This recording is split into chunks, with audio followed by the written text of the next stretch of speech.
I'm Anthony Alvarado. This is Haley Easton, and today we're going to talk about some questions that beginners have about hypnotism. Maybe you've never been hypnotized before.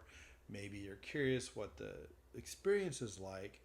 And so today we just wanted to talk about like common questions that we Yeah. get from people that are interested in trying hypnotism. Yep. So I guess maybe the first question is, what does it even feel like to be hypnotized? Right. Yeah. I would say for me, it feels like being awake during a dream and time slowing down, perhaps, or just becoming malleable in a way that isn't Mm. normally true. Mm-hmm. My sense of space and time and my senses begin to shift a bit. Mm. I kind of going in and out, sort of like waves. Mm-hmm. I'm feeling deeply relaxed and yeah, kind of spiralic Mm-hmm. Yeah, for the me. the relaxation part is really key. I almost started to feel a little bit hypnotized just listening to you describe the feeling of Yeah, being you're like, hypnotized. Like, ooh. But yeah, there's something about being really relaxed and then having this kind of like intention or guided journey that you're experiencing right.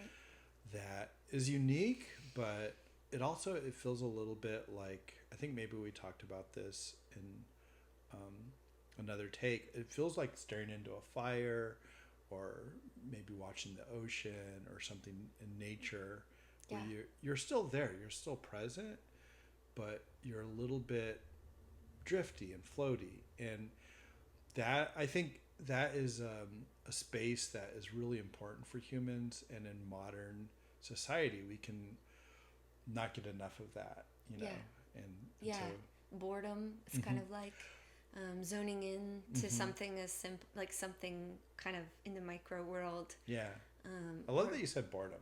I think that we don't give ourselves yeah, enough time to experience that. yeah. And that Yeah. is what it feels like for me when I zone out into just maybe a drip of water, Mm-hmm. just bloop Yeah. bloop, and I'm like, you know, like a bug to the light. Yeah. Um, yeah, So it's that experience of just kind of letting yourself drift into that daydreamy state, and then I think that hypnotism honestly is going to um, just kind of grow in popularity as people realize like this is providing something that we need more of in modern life. yeah, it's Um, so powerful. yeah, but there's also a lot of like myths out there that we're hoping to dispel by doing shows like this and talking about what the experience of hypnotism is all about. Right. Because yeah, people have seen a lot of movies and they think that like the hypnotist is going to like control their mind and make them like, I don't know, do crazy Yeah. stuff. Yes, balk like a chicken. Yeah, which Give away their credit card details. yeah, that's actually that works for movies. That's not actually what hypnotism is about. That is not ethical. Is well, also it's not even realistic because you have full control of your mind and volition and autonomy while Yeah. you're being hypnotized. Yeah. Yes. Willpower is a good thing to discuss. Um, I like to talk about that with my new clients before we get started. I'm always Mm-hmm. like, hey, as long as you're with a hypnotist who you trust, and Yeah, trust is key. yeah, there might be things that I say that you don't completely resonate with. You can just let them go.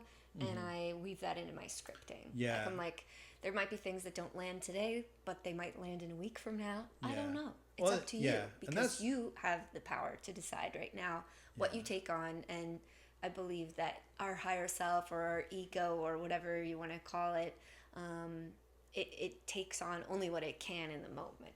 Mm, Right. So if I have recorded the session, I send it back to them. They might get something else out of it each at a time, yeah, different time. Yeah. yeah, and Depending where they're at. a good hypnotist is going to not try to like force a narrative on you and force you into Yes. what you're experiencing, but just kind of like let you drift along and kind of help you steer. But another question that I think a lot of beginners have is like, will this even work for me? Like, Right. What if I can't be hypnotized? Yes. So, what do you say to that? Have you come across that? I've discussed this with friends, not clients. I would say most of the people who come forward for hypnotherapy are pretty on board with it.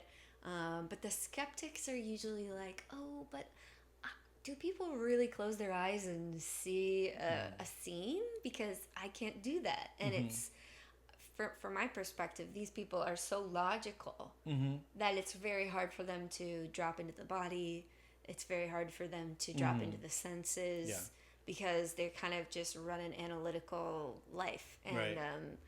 I don't believe that they aren't capable of being hypnotized. I believe that they just need a different set of tools, I guess, a different palette to work with.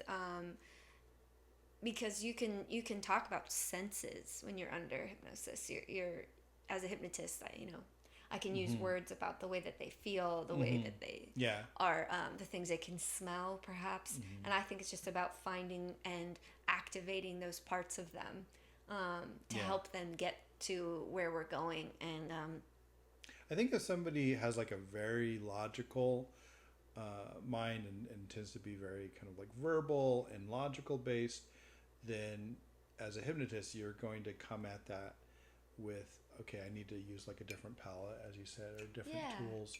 Yeah. And a lot of Other times, words. actually, just like repetition is very useful. If there's any hypnotists that are listening to this episode. So with a client who's very verbal and very logical, you can actually use that because you know that they're focusing on the verbal and the logic. And so you can use that as, instead of trying to work with like body sensation and visual imagery, you're going to want to use the thing that they are focused on. And it's about, as a hypnotist, it's about meeting the client where they are.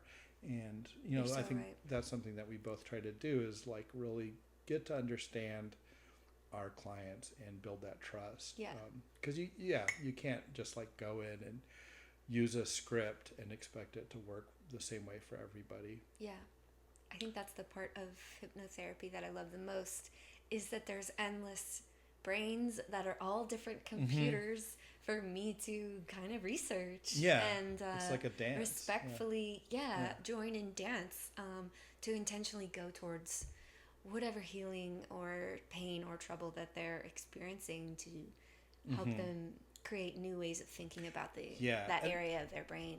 That's what's so exciting about hypnotism also is, I know we're running out of time for this segment, but it lets you work on stuff that from another angle, so that maybe if people are stuck with a pattern, hypnotism relaxes that sort of that knot and lets you like come at it from a totally different layer of being, one that's much more a new perspective, sort of shift the way that, if you can disassociate from something in a safe place and then look over it and be like, oh, I'm seeing the way I was acting and I'm not liking that. Maybe I can shift something too.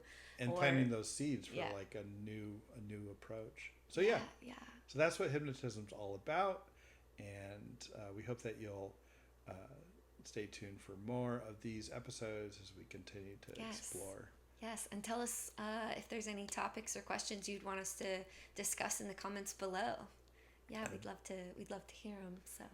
So I'm Anthony Alvarado. You can check out my stuff at anthonyalvarado.net and book sessions and reach out that way.